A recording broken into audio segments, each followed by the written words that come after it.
Still a few more things to do, including installing some gaskets on the edges of the doors, the shower head, the valve and valve cover, and the drain cover, and then some caulk all around the seams around the pan, and then we'll be done. What a project this has been. The white plastic drain is what came with this shower kit, but Keaton, the plumber, prefers using a brass drain. Those parts are on the right side of the video. He already attached the brass drain head to the shower base. So all I have to do now is put in the gasket, screw on the nut, and put on the grate on top. Insert the rubber gasket over the waste pipe. Screw on the brass nut. I stuff an old sock in the waste pipe. Now I'm safe to use this nut tightener without risk of dropping it in the pipe.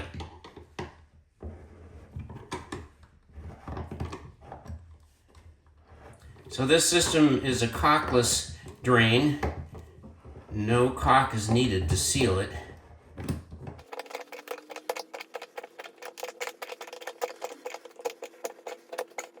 The instructions say fully tighten, so I'm gonna give it a few more cranks here. Don't want any leaks. Actually, it's going a lot further, isn't it? Now she's getting tight. That's it.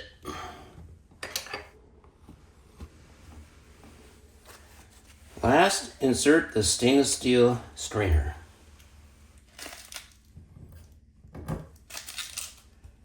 Voila!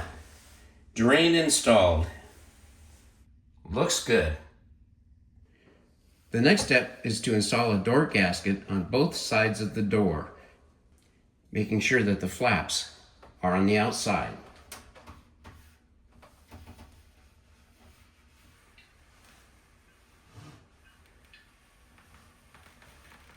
Easy to press in. I'll trim the excess off the top. Much easier than trimming it at the bottom.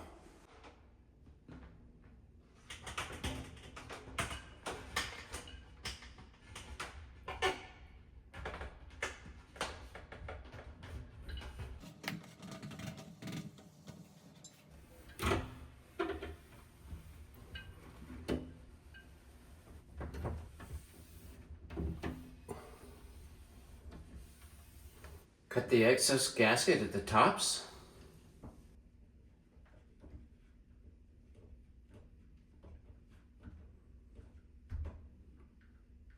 Pretty tough stuff, it seems.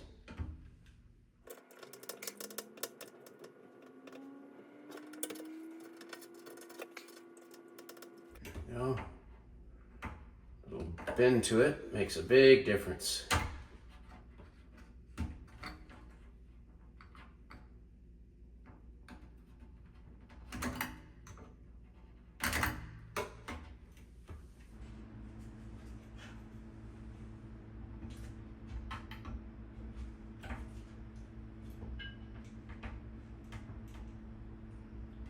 Forcing it with a bend seems to really help.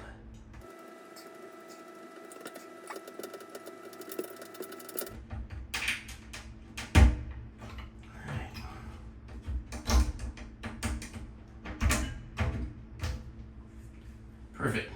Unfortunately, the instructions are not very good about how this upright gasket is to be installed. It looks like the person on the installation video uses a mallet to tap it in, but it was so brief I couldn't even tell. But I do know the flap goes on the inside and it looks like the structure should fit. We'll give it a shot.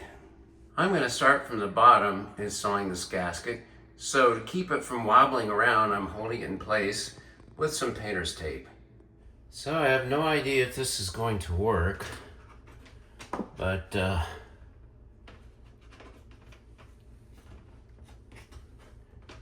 is a lip there, so it appears to be the structure necessary to insert it.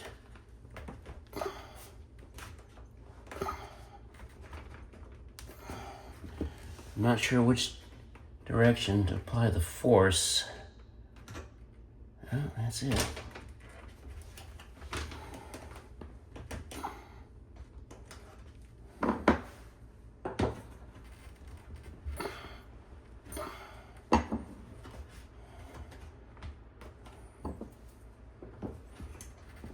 Hey, it popped in. I guessed it right. No need for a hammer, I don't think. Don't know where my rubber mallet is at the moment.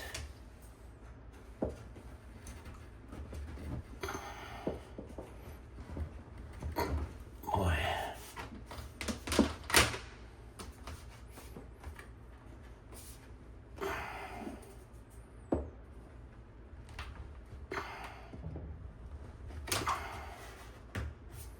It's going in slowly but surely. That takes a lot of force. What about more like this?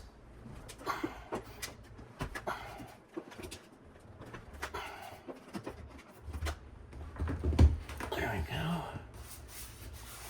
Yep, just work that on up. We'll get her done.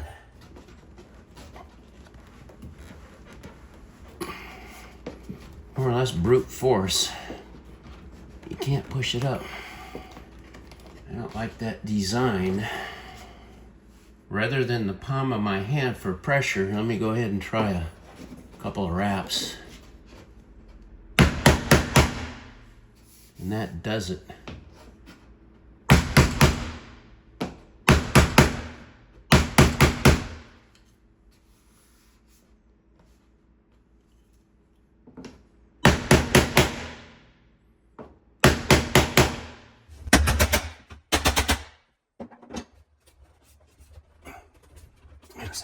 Tight fit. All right, that's enough of the video of that. I'm using some more painter's tape because I don't have enough hands to hold it there. So let's try this with a different forcing technique. I can tell the gasket is installed down here because it rattles. Here it's not, so let's see what I can do with this other technique.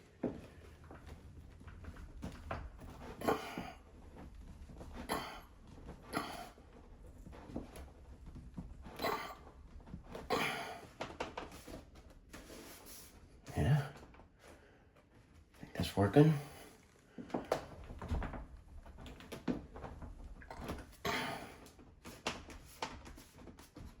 This is going to take some time to get it up there.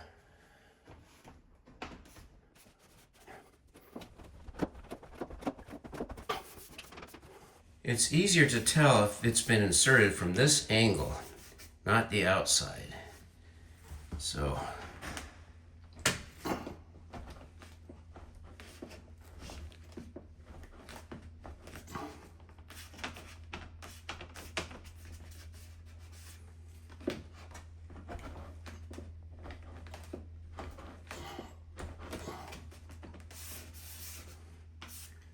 don't like exerting that much force.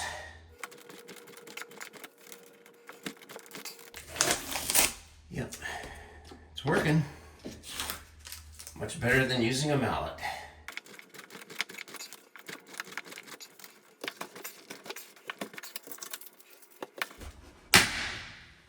Got it.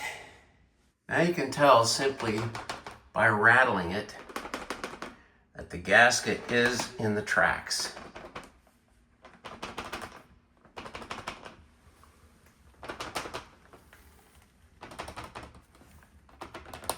All the way down. That was tough, but I got her done. Now for the last part in this kit, outer gasket number 25, with the flap pointing inwards. Now this gasket is identical to the gaskets on both ends of the glass, but it's shorter. So the only distinguishing comment about this is it's number 25. I wasn't sure what to use on the other ones, but I chose the longer ones, which I'm glad I did. It's installed exactly the same way, so here we go. And you need to trim it if it's too long, but I'm tested it already, and it is just perfect.